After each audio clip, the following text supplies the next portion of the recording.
তুমি শুকিয়ে থাকলে সেটা তো আর রোজা নয়, তুমি শুকিয়ে থাকলে সেটা তো আর রোজা নয়। আসল রোজা জবান চক্ষু যদি হিফাজত হয়, আসল রোজা জবান চক্ষু যদি হিফাজত হয়। তুমি শুকিয়ে থাকলে সেটা তো আর রোজা নয়, আসল রোজা জবান চক্ষু যদি হিফাজত হয়, আসল রোজা জবান চক্ষু যদি হিফাজত হয়। রাখছি রোজা করছি না তো, রাখছি রোজা করছি না তো জবান হিফাজত। বাজারে গিয়ে বসে থাকো, মানুষের গীবত গেল্লা করো, মানুষকে গালাগালি করো, তুমি রোজা করছো আর মানুষের উল্টো পাল্টা বকবক করছো, কিরকম করে হয়? লিখছে দেখো, রাখছি রোজা করছি না তো জবান হিফাজত। বাজারে গিয়ে করছি কত যে গীবত, আমি কত যে গীবত। এমন রোজা পাপের বোঝা, এমন রোজা পাপের বোঝা কি আর নির্মূল হয়? আসল রোজা জবান চক্ষু যদি হিফাজত হয়, আসল রোজা জবান চক্ষু যদি হিফাজত হয়। বলছি আমি করছি রোজা, শুনছি হারাম গান, সারা সারা দিন নামাজেতে থাকে না যে ধ্যান, আমার থাকে না যে ধ্যান। বলছি আমি করছি রোজা, শুনছি হারাম গান, সারা সারা দিন নামাজেতে থাকে না যে ধ্যান, ওগো থাকে না যে ধ্যান। নামাজ নেই তারাবি নেই তবু বলি আছি রোজায়, আসল রোজা জবান চক্ষু যদি হিফাজত হয়, আসল রোজা জবান চক্ষু যদি হিফাজত হয়। থাকলে ভোকা প্যাসাই তবু রোজা হবে বরবাদ, না খেলে কি হয় গো রোজা যদি না থাকে নিয়াত, যদি না থাকে নিয়াত। থাকলে ভোকা প্যাসাই তবু রোজা হবে বরবাদ, না খেলে কি হয় গো রোজা যদি না থাকে নিয়াত, যদি না থাকে নিয়াত। বলে মুজিবুল ও গো রব্বুল, বলে মুজিবুল ও গো রব্বুল, শুধু তোমায় পেতে চাই। আসল রোজা জবান চক্ষু যদি হিফাজত হয়, আসল রোজা জবান চক্ষু যদি হিফাজত হয়। ও গো মা জননী ঘুমিয়ে কেন, একবার ডাকো বাছা বলে, একবার ডাকো বাছা বলে। ও গো মা জননী ঘুমিয়ে কেন, একবার ডাকো বাছা বলে।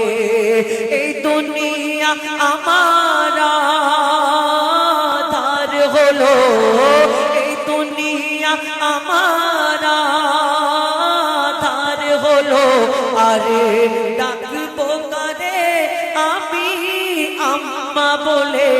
ও গো মা জননী ঘুমিয়ে কেন,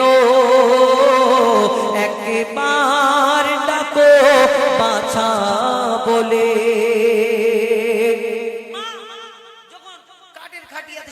মা যখন মারা গেছে, যখন আস্তে আস্তে আত্মীয় স্বজন আসছে আর মায়ের মরা মুখ দেখছে, তার সেই সন্তানের মুখ ফেটে যায় আর সেই সন্তান কি বলতে থাকে বড় কষ্টের সাথে কবি ছন্দের মাধ্যমে লিখছে দেখুন। কাঠের খাটে শুয়ে মাগো তুমি, দেখে মোর বুকটা ফেটে যায়, কার কোলে মাথা রেখে ঘুমাবো, মাগো একটু বলে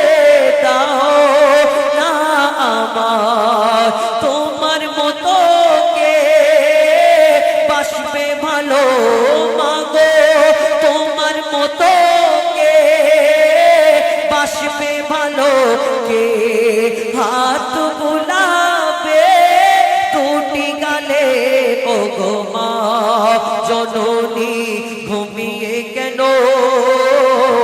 একবার ডাকো বলে একবার ডাকো বাছা বলে একবার ডাকো বাছা বলে।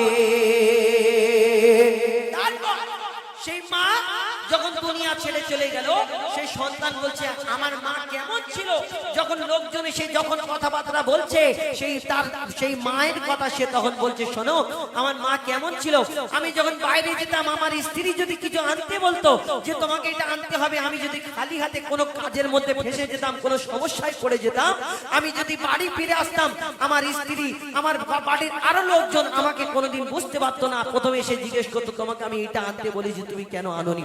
কিন্তু আমার মা এমন ছিল, আমার মা আমি যখন পেরেশানির মধ্যে থাকি বাড়িতে ফিরে আসি আমার মা এসে প্রথমে আমার মুখটা দেখে বুঝতে পেরে যেত যে হ্যাঁ আমার বাচ্চা আমার সন্তান তুই মনে কষ্টতে আছিস, তোর কি হয়েছে আমাকে একটু খুলে বল। আমি যদি নাও বলতাম আমার মাথায় হাতটা বুলিয়ে দিয়ে আমার মা দোয়া করতো আল্লাহ সব ঠিক করে দেবে, তোর মায়ের দোয়া তোর সঙ্গে আছে, চিন্তা করিস না। এটাই তো মা। আমরা সেই মাকে যখন বড় হই আর যখন বুড়ো হয়ে যায় ওষুধের দাম বেড়ে যায় আমরা কি করি ওই কোন জায়গায় বেশি মানে পার্সেন্ট বেশি দেবে মানে 50% অফার দেবে কম দামে, ওই বুড়িকে কম দামে ওষুধ খাওয়াতে হবে, সেই চিন্তা আমাদের মনের ভিতরে জাগে।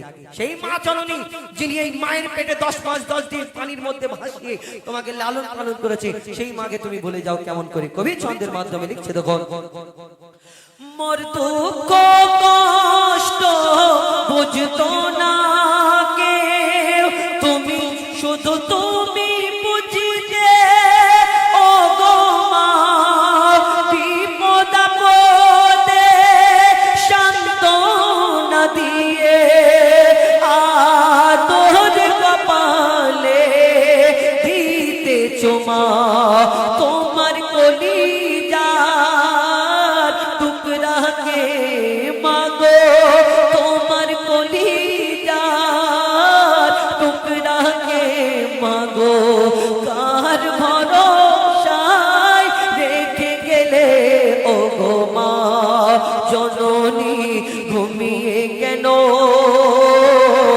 একবার ডাকো বাছা বলে একবার ডাকো বাছা বলে। যখন মায়ের কবর দিতে গিয়েছে মাকে কবরের মধ্যে শোয়ানোর পরে সন্তানকে বলে একবার তোমার মার মুখটা শেষবারের মতো দেখে নাও, আর কোনোদিন দেখতে পাবে না।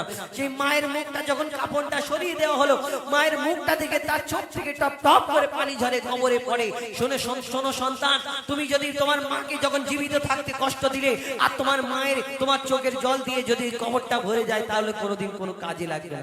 যখন বেঁচে ছিলে তুমি লক্ষ্য করলে না আর মরে গেল তখন দুঃখ করলে কি হবে। শেষ কথায় কবি ছন্দের মাধ্যমে লিখছে দেখো শোনো গো আমার মা জননী থামে না আমার চোখের পানি শত কাজের মাঝে মাগো তোমার আমি খেয়াল রাখতে পারিনি তোমার মতো কত কষ্ট দিয়েছিলাম মাগো কত কষ্ট দিয়েছিলাম তবুও তুমি দূরে দাওনি ঠেলে ও গো মা জননী ঘুমিয়ে কেন